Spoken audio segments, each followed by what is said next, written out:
Hello guys, kini atong vlog karon magisgot sa ato ang good governance ug atong i-apply ang unsa gid ang good governance sa atong vlog ug atong daily diri sa boarding house. Ug unta guys, ma-enjoy mo sa akong daily vlog na i-apply ang good governance para sa ato ang tanan.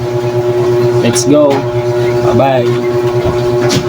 Responsibilities refers to obligation of leaders and institution to act ethically, transparency, and accountability while saving public interest.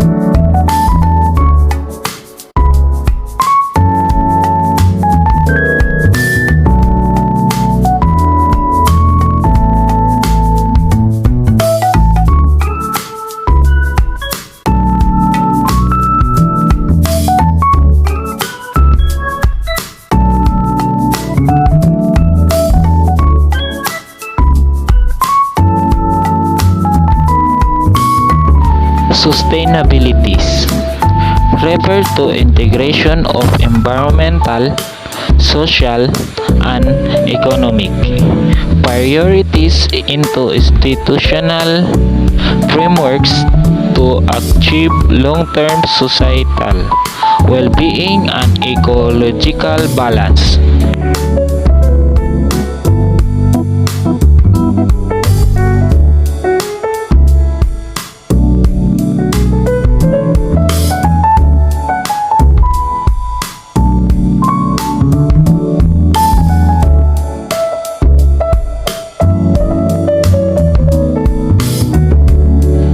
Leadership.